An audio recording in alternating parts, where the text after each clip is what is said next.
Kevin Durant and Kyrie Irving are both headed to Brooklyn. They reportedly signed for less than the max, so the Nets can also sign DeAndre Jordan. Durant was interested in the Knicks, but James Dolan reportedly was not prepared to sign him to a max deal because of concerns about that Achilles injury. KD is, of course, expected to miss all of next season. We're joined once again by FS1 NBA analyst Chris Broussard. Good morning, good morning. Are you surprised that KD and Kyrie both decided to go to Brooklyn? I mean, look, we've been hearing for weeks that Kyrie was honed in on the Nets and that he was trying to convince KD. So I can't say I'm surprised at all. But what I will say is this. I do think, as we were hearing all year about KD and the Knicks, I do think he was zeroed in on the Knicks. But I think a few things happened to change his mind.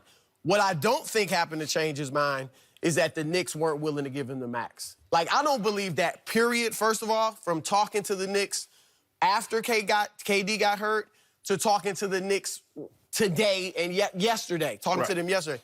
I think they were going to offer him the max, and I think this is spin from either, like, I'm told they didn't talk internally or with KD's reps about offering him anything less than the max. That's big. I think this is spin from either James Dolan getting it out there so it doesn't look like the Knicks got rejected for Brooklyn, or from KD's camp so it doesn't upset people in New York that, oh, you rejected the Knicks to go play with. Right, for the Nets. So, but you do think he rejected the Knicks? Ultimately, yeah. I mean, he didn't choose. And look, he's not even getting the max from Brooklyn. Nope. He's taking less to go to Brooklyn so they can get DeAndre Jordan. DeAndre Jordan was trying to get KD and Kyrie to go to the Knicks. And DeAndre was like, I'm going to go wherever you guys go. But his preference was New York. Okay, so I think what happened was when KD got hurt, that changed everything. Because the Knicks, all along, it was two guys they were willing to go all in on for the max. Kawhi Leonard or Kevin Durant. They would take someone else, Kyrie, Kemba, maybe Jimmy Butler, with one of them, if that's what it took. So with Kyrie, it was like, we want KD, and we'll take Kyrie with KD. But once KD gets hurt, now he's out for a year. Now you face the prospect of having Kyrie lead your team and your locker room for a year. And they were concerned about that. So that turned things. The second thing was, and I don't know if it was related to that, but Kyrie deciding on Brooklyn. Like, I don't know how much he was ever in on the Knicks, but when it became apparent he was all in on Brooklyn, that shifted things too. Because KD, especially with the injury, didn't want to go there by himself. Right. So it's like, if Kyrie's not going there, and Kyrie did grow up, he grew up where I live in New Jersey. He grew up a Nets fan. His father had season tickets when Kyrie was little. So this may be like a dream come true for Kyrie. I know Spencer Dinwiddie's been recruiting him like since December. So he has some relationships there. And I think, I'm going to say this too, because a lot of people are killing these guys. I think this showed some self-awareness. All year we've been talking about how KD and Kyrie do not like dealing with aggressive and abrasive media, right? Whether you want to call them sensitive or whatever it is, they don't like it. I think they thought about that. And I think they said, look, in Brooklyn, we can get the benefit of living in New York, playing in New York, without, you're going to have scrutiny because it's Brooklyn and it's the NBA, but without as intense of media scrutiny as we would get with the Knicks. And so I think that played a role as well. New York City outlets, the Manhattan outlets, are going to cover the Brooklyn Nets. But there's still a difference. I covered the Nets for the New York Times when they had John Calipari, so we covered them hard. But it is still, as you know, it's a difference. But, you know, today's world, you get scrutinized wherever you're at. But I think there will be a little difference in the daily. So last question before you go. Bottom line, why did Kevin Durant choose the Nets, in your humble estimation? Why? I think there was nobody else he really wanted to go to New York with that was going to go there with him. I don't think Kyrie was necessarily going to go there with him. Okay. So, bottom line, he chose it because of Kyrie. But I mean, I think there's like everything I said, I think is kind of mixed in there. I think if he doesn't get hurt, maybe he's willing to go there alone. Maybe he's willing to say, if Kyrie won't go, Kemba. You know what I mean? So I think I'm going to say the injury changed everything. That's the number one factor that changed everything. What's more concerning to me, Skip, not concerning, that's eye-opening, is that Kevin Durant didn't get the max from the Nets, and he already left $57 million on the table with Golden State. So he's leaving somewhere around maybe $65 million to say, you know what? No, they're going to be the favorites again. Kevin Durant comes back in 2 years, not next year, but 2 years. They're going to be the favorite. Said, nah, I want to go play with my friends. I would rather run a title with my friends and be happy as opposed to winning championships with teammates, because I believe that's how Kevin Durant viewed him, because he came along later. We're already in high school. We didn't go through K through, come up to junior high and all that together. He got there, they were already Steph, Clay, and Draymond were already sophomores. The other guys come in, you come in my sophomore year, bro. Yeah, we cool, we gonna get along. You in my homeroom, but it's not the same. I think these guys march, they do things their way. And because, we'd been hearing right before the draft, before the All-Star game, that KD and Kyrie are a package deal. And then we saw them talking during the All-Star game, and that's when it really, really ramped up, Skip, like, okay. And, they were basically, they wouldn't have the hands over their mouth. They were just talking. And when a reporter asked them about it, it's like, it's just two friends talking. Why do you guys automatically assume? So this had started brewing around a little bit before the All-Star game, and it went full circle. So I'm not surprised. I just felt that the Nets had the better situation. They do. Top to bottom. Ownership, the organization structure. The head coach, I believe, is better at the Knicks. With Fizdale, I believe he's a better head coach. I do, but too. the pieces on the team with the Nets are better than what they have in New York. So for me, KD and Kyrie, nothing surprises me about them, because KD went to Golden State. Nobody saw that coming. And the way Kyrie acted once he got to a situation that he demanded that he be in.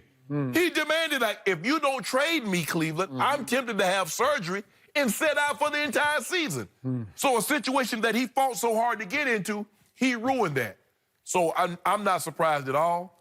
But KD, it just tells you everything you need to know about KD and his situation in Golden State by doing what he did, taking even less money than what he could have got in Golden State.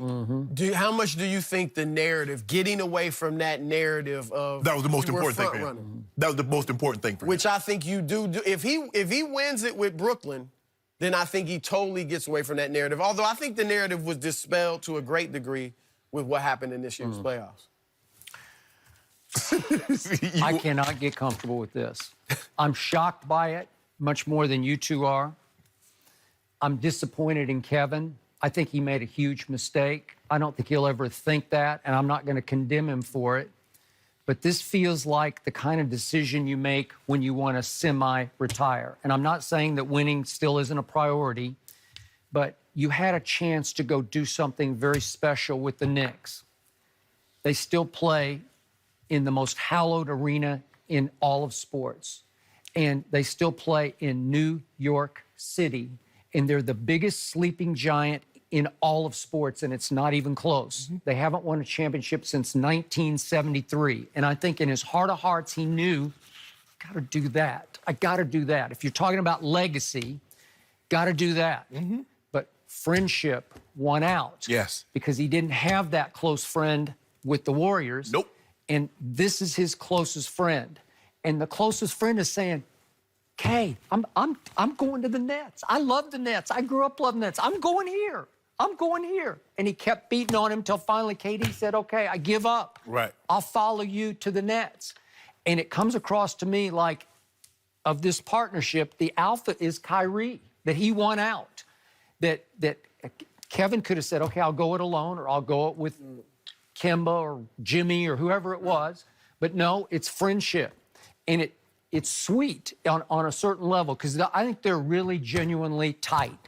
But it's childlike to me in that it almost comes across like, I want to go spend the night at Kyrie's house. Like that's where, in the end, I want to go there. And Mama said it's okay. She said it's okay if I want to go spend the night at Kyrie's house, but I'm going to go spend it over there in Brooklyn, And I'm tired of fighting. It comes across like Kevin saying, I'm tired of fighting. I fought with Russell, and he loved Russ off the court, but they fought on the court like crazy, and he couldn't make peace with that. And then he had to fight with Draymond, and he had to fight Steph's legacy in Golden State. And after a while, he just said, I'm tired of it. I don't want to have to go fight for the Knicks.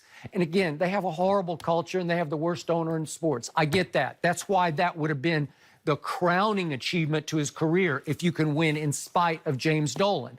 But David Fizdale is really good at what he does. And I think he'd be really fun to play for. And I think their front office is good. Like, I mean, you mentioned James Dolan. Yeah, Scott Perry, the GM, Steve Mills, president. Like, I think they've revamped that front office. I do too, to okay? Do a good job. And by the way, Sean Marks is just a flat-out stud. And if you sit with him for 2 minutes, you'll be won over. Right. And I'm sure Kevin was won over. So I got that. I'm understanding that, but it's still the Clippers of New York. It's still in Brooklyn, and it's not playing the Palace. It's not like I want the bright lights of New York City, the city that never sleeps. Does KD understand that Kyrie is more like Russ than he thought?